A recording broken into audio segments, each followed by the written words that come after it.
Growing up, it was just me and Mom. Dad left when I was really young, so he's just a faded memory. Mom worked really hard, juggling multiple jobs to keep us going and make sure I could do well in school. Because of her sacrifices, I got a scholarship that paid for college, so I didn't have to deal with the huge debt many people have these days. I studied business management, driven by a mix of ambition and fear of being as poor as we were when I was a kid. After graduating, I moved to the city. It was tough at first, living in a tiny apartment and eating cheap noodles more often than I'd like to admit. But I landed a job at a big company, starting as a junior and quickly moving up the ranks. A few years later, I wasn't just working there, I was running a whole department. It was more than a job to me, it was my domain. I made sure everyone on my team knew they were valued. During training sessions, I tell the newbies, lead with respect. Treat this job like you own it, and soon you'll be leading the team. The team was great, full of good people. When I got promoted to department head, we all went to a local bar to celebrate. It wasn't a fancy place, just a cozy spot with cold beer and lots of laughs. Here's to Maud, the boss lady. Simon, one of my oldest colleagues, raised his glass. Everyone joined in, clinking their glasses together. Thanks, guys. We're all in this together. Here's to kicking more ass and taking names, I shouted, and the team cheered back. That night, amidst all the celebration, I noticed a guy named Austin. He saw me looking and walked over with a confident grin. Couldn't help but notice the celebration. What's the occasion? He asked, leaning against the bar. Just a little career boost, I replied with a smile. I'm the new head of my department now, I said, trying not to sound too boastful. That's impressive. Must be a tough job, he replied, nodding appreciatively. I'm Austin, by the way. Maud. Nice to meet you, Austin. We started talking more seriously than I had planned. It turned out Austin was a financier and knew his way around numbers, just like I knew my way around project plans. Over the next 5 months, our casual dates turned into weekends together. Before long, I was spending more time at his place than my own. He had an amazing apartment with high ceilings, a view that made you want to show it off, and a warmth that my dingy rental couldn't match. One evening, as we looked at the city lights from his balcony, Austin turned to me with a serious look on his usually playful face. He took my hands, and I could feel his nervous energy. Maud, these past months with you have been the best of my life. I know this might seem fast, but when you just know, right? He started, his voice a mix of certainty and hope. I nodded, the cityscape blurring as my heart raced. He pulled out a small box from his jacket and opened it to reveal a ring that sparkled in the light. Will you marry me, Maud? Yes, Austin, absolutely yes, I managed, my voice thick with emotion. And just like that, I was engaged to a man who truly saw me and loved all the parts of me, even the tough ones. The day I was supposed to meet Austin's parents, my stomach was in knots. As Austin drove us up to a sprawling mansion with a driveway longer than my entire apartment block, I realized they were more than well off, they were rich. Stepping out of the car, I felt the weight of the place.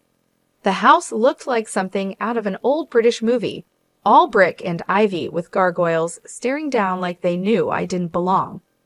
Austin squeezed my hand as we walked up to the huge oak doors. You'll be fine, Maud, he whispered, but his voice sounded like he was trying to convince himself too. The door swung open, and there stood Mr. and Mrs. Michael. His suit probably cost more than my rent, and her dress was something you'd see in a magazine. The foyer was massive, with a sparkling chandelier overhead. The walls were lined with portraits of stern-looking people with titles like Sir and Lady.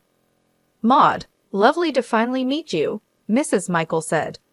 I'm Maxine, and this is my wife, Sydney, Mr. Michael said, his voice smooth, but cool with a hint of a practiced English accent. Mrs. Michael gave me a smile that didn't reach her eyes. Pleased to meet you both. I managed, trying to keep my voice steady as we moved into the dining room. Austin whispered quick tips about which fork to use, but his words were a jumble in my head. Dinner was served, and it felt like sitting in a freezer. The air was so cold with judgment. Mr. Michael pointed to a portrait of a stern-looking man with a thick beard. That's Sir Daniel Michael, a direct ancestor from Canada. He came over in the 1500s to establish our family here, he said proudly. Really impressive, I said, trying to sound enthusiastic, but it was hard to eat when I felt like every move was being critiqued. I reached for what I thought was the salad fork, but the silence that followed told me I'd messed up. I glanced at Austin for help, but before he could whisper anything, Mrs. Michael's voice cut through. Perhaps things are done differently where you come from, dear, she said, each word sharp and precise. Sorry, still getting the hang of all this, I mumbled, my cheeks burning hot. Austin tried to smooth things over by jumping into a story about us, but his parents were more interested in watching me struggle with the dessert spoon next. I felt smaller with each course, their stares heavy on my shoulders. After the icy dinner, we all shuffled into the Michaels' expansive living room. The plush carpets and heavy curtains made the room feel even more suffocating than the dining hall. I sunk into one of the ornate chairs, feeling like I was an exhibit in a museum about commoners. Mrs. Michael, perched elegantly on the edge of her seat, leaned forward. Maud, dear, tell us more about your family. Your upbringing must have been quite different from ours, she said. I hesitated, feeling Austin's tense gaze on me. Well, it was mostly just me and my mom. My dad left when I was really young, and I don't remember him much. Mom did everything to raise me on her own. She's a nurse. The room fell silent. Mrs. Michael stood abruptly, her chair scraping against the wood floor like a scream. This is unacceptable, she declared, her voice resonating with disgust. We are descendants of an ancient English lineage. We have standards, traditions. I cannot and will not allow my only son to marry someone without pedigree or knowledge of her own lineage.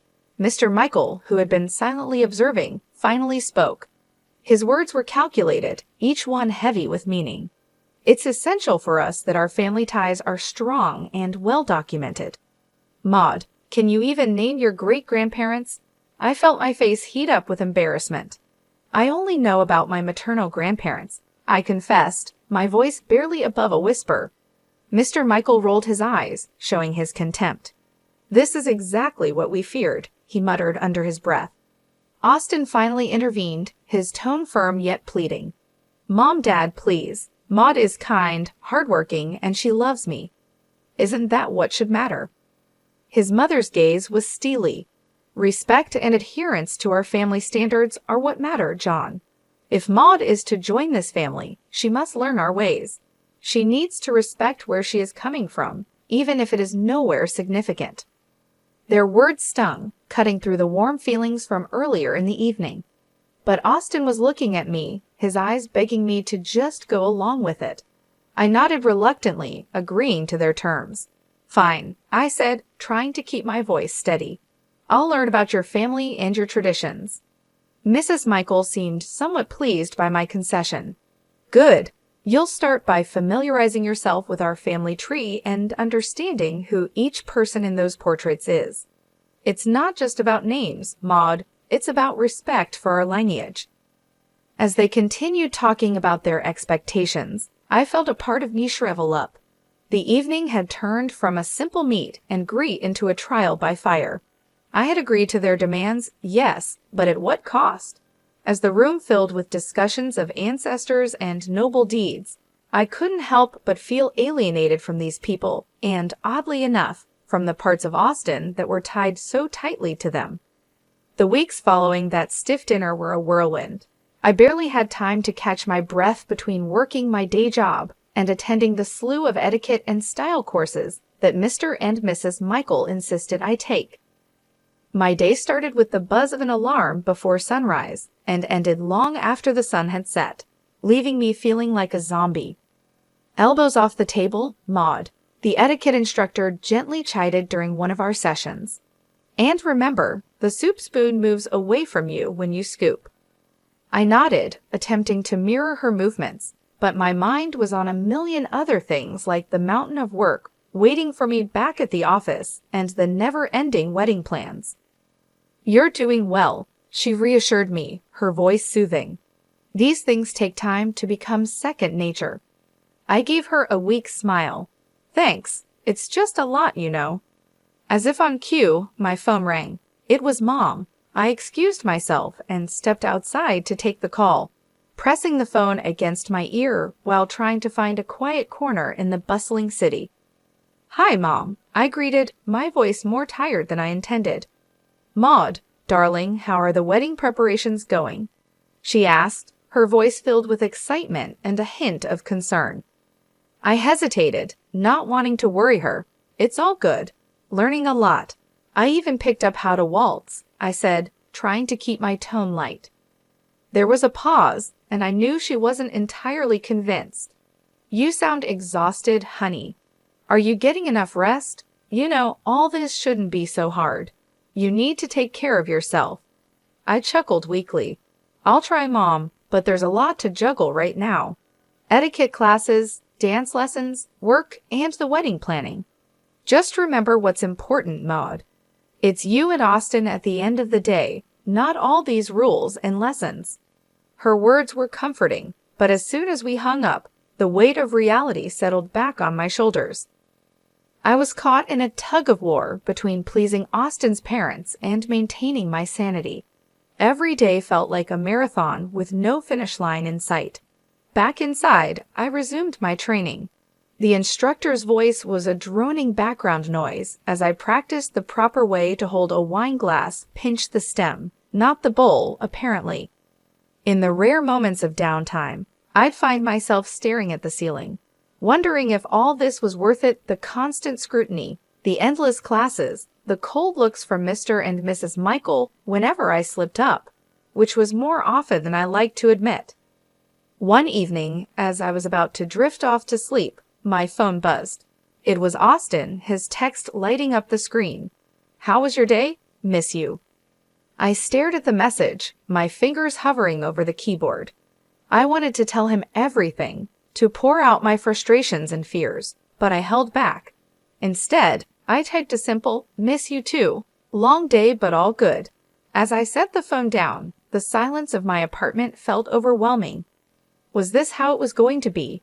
Pushing through the exhaustion, smiling through the stress, all for the sake of fitting into a world that seemed increasingly alien to me. The big day had finally arrived.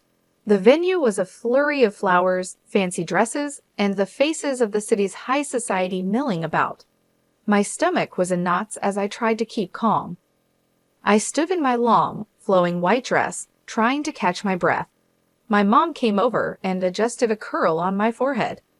"Everything will be just fine, Maud," she reassured me with a soft smile.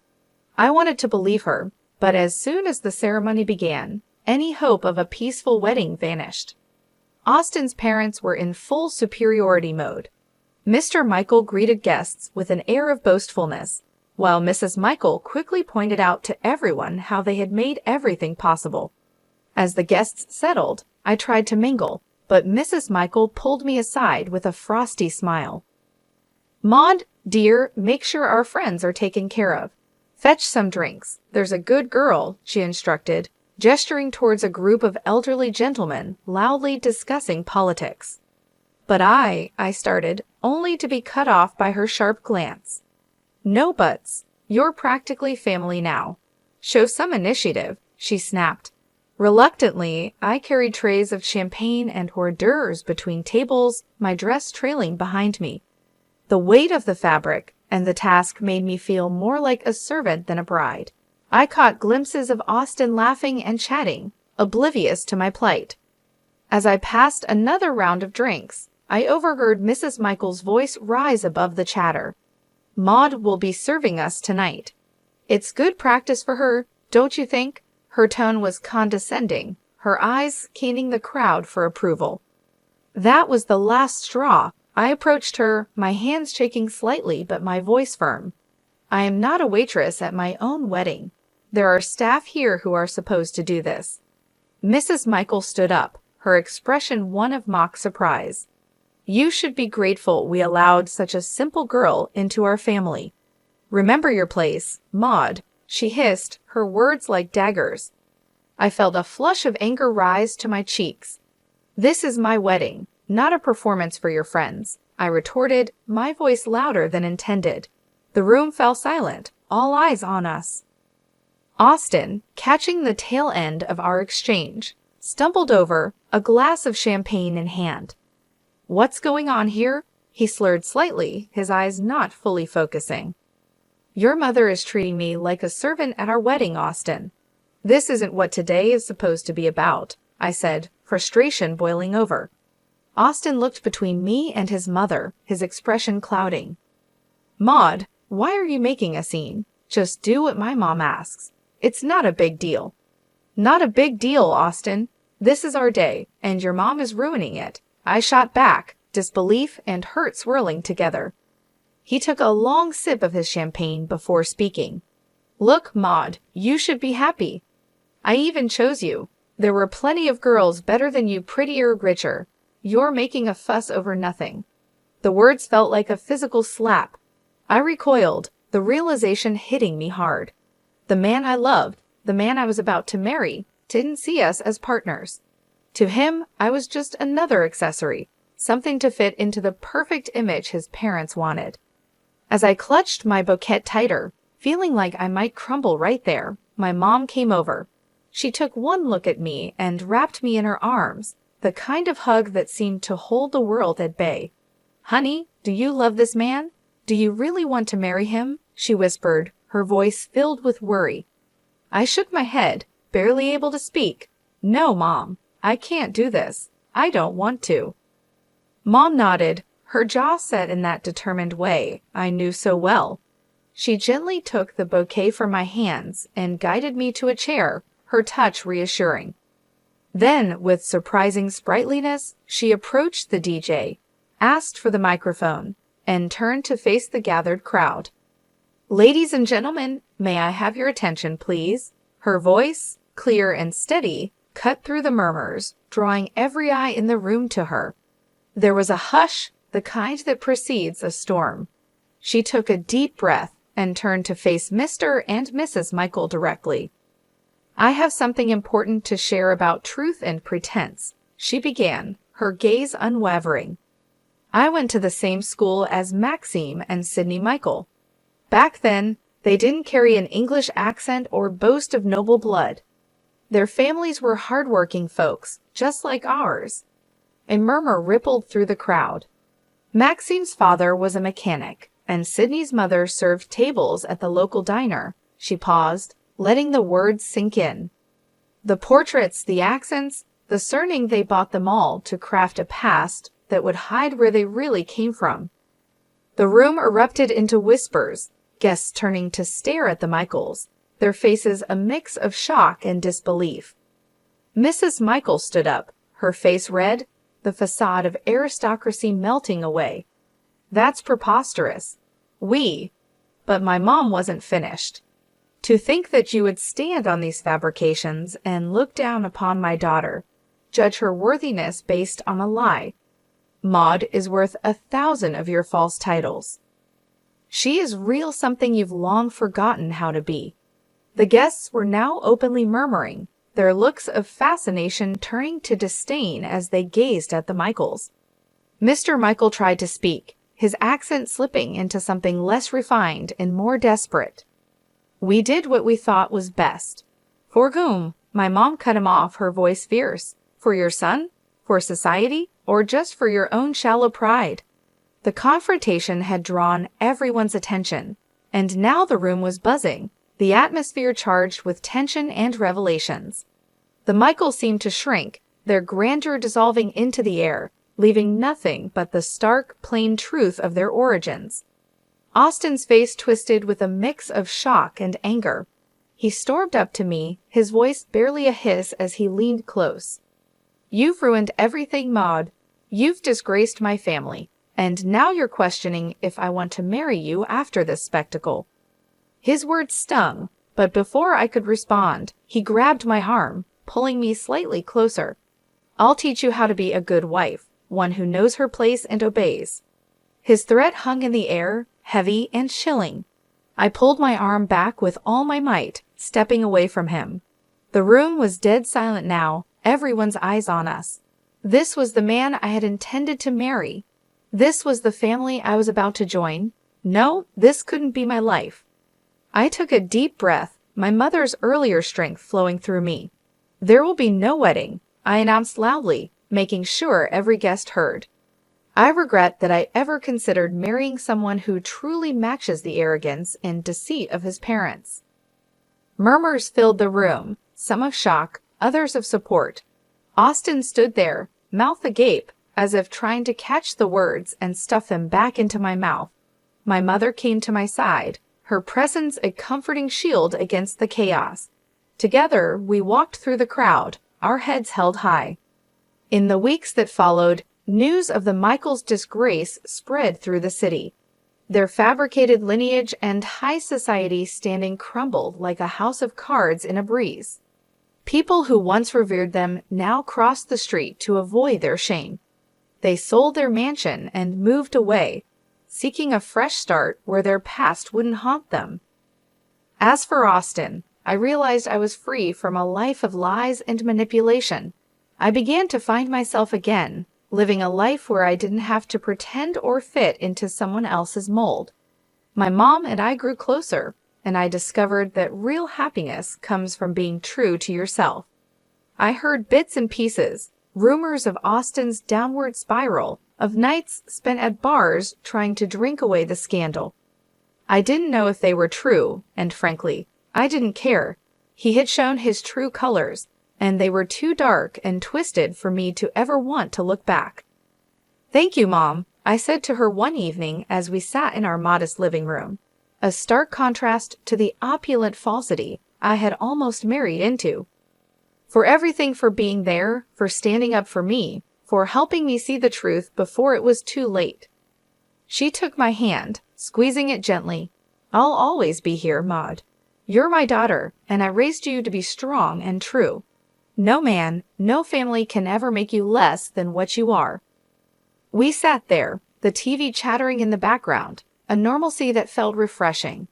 I had lost a fiancé but gained back my life, my self-respect, and more importantly, my future. After the whole wedding debacle, going back to work felt like walking into a sanctuary. My colleagues who had heard about the chaos were nothing short of supportive. "Maud, you dodged a bullet, girl," Simon said as soon as I walked into the office. He was leaning against my desk, a steaming cup of coffee in his hand, which he handed to me as a peace offering or maybe a welcome back gift. "Thanks, Simon. Feels good to be back," I replied, taking the coffee and savoring the familiar bitter warmth. And yeah, that bullet was more like a cannonball. "Anyone who makes you serve guests at your own wedding is no husband material. You deserve way better, hun," Sabrina chimed in from her cubicle across the way. I smiled, grateful for the camaraderie. "I think so too. It's nice to be back where I'm appreciated for what I do, not for the family I might have married into." As the days turned into weeks, the support from my team didn't waver. It was during this healing time that I met Andrew. He was a friend of a friend, nothing fancy about his background, just a genuine guy with a quick smile and an easygoing attitude that was infectious. We met at a small get-together, just a few friends hanging out on a Saturday afternoon. He was there, laughing at something silly when I walked in. "Hey, you must be Maud," he said, standing up to greet me. "I've heard a lot about you. All good things, I promise." "Thanks, Andrew. I hope they didn't embellish too much," I replied, trying to match his easy demeanor. We hit it off instantly. His family was the polar opposite of the Michaels. The first time I met Andrew's parents, and they welcomed me with warm hugs and genuine smiles. "Maud, we're just glad Andrew found someone who makes him so happy," his mom said, pulling me into a hug as soon as I stepped through their front door. It was refreshing, the simplicity of it all. No pretenses, no demands, just mutual respect and acceptance. Andrew and I weren't rushing anything. We were taking our time getting to know each other beyond the surface level. We enjoyed long walks, quiet dinners, and endless conversations about our dreams and goals. I found myself relaxing in his company, appreciating the normalcy and ease that marked our growing relationship. It was a stark contrast to the pressure and expectations I had faced with Austin and his family. Back at work, things were also looking up. My colleagues continued to be supportive, and the office felt like a second home. One day, my boss called me into his office. "Maud, I just want to say we've all noticed how you've handled everything. It's not been easy, but you've managed to keep your performance top-notch." I nodded, unsure where this was leading. "We think it's time for another promotion. You've proven you can handle just about anything, and your leadership has never wavered." Leaving his office, I felt a surge of pride. With a new relationship developing, a career on the rise, and the respect of those I cared about, I was finally in a place where I felt I belonged. It was a complete turnaround from the chaos and heartbreak I had experienced with Austin and his family. Andrew's family continued to welcome me with open arms. Every visit to their home was filled with laughter and warmth. His parents would share stories from Andrew's childhood, and we would all sit around the kitchen table, enjoying simple, hearty meals. I felt like I was part of their family, and the feeling was mutual. They appreciated me for who I was, not for some image or status. At work, I took on new challenges and responsibilities with confidence. My team respected my leadership, and we achieved our goals together. The promotion brought new opportunities, and I embraced them, knowing that I had the support of my colleagues and superiors. As the months went by, Andrew and I grew closer. We celebrated our small milestones, like the first time he met my mom and the first holiday we spent together. Each step forward felt natural and right. There was no rush, no pressure, just a steady building of a strong, loving relationship. One evening, after a particularly good day at work, Andrew and I were sitting on his couch, watching a movie. He turned to me and said, "Maud, I don't know what the future holds, but I know I want you in it." I smiled, feeling the truth of his words. "Me too, Andrew. Me too." It was in that moment that I realized I had found what I was looking for, not just in a partner, but in life. I had a loving relationship, a fulfilling career, and the support of people who truly cared about me. I had found my place, and it felt like home.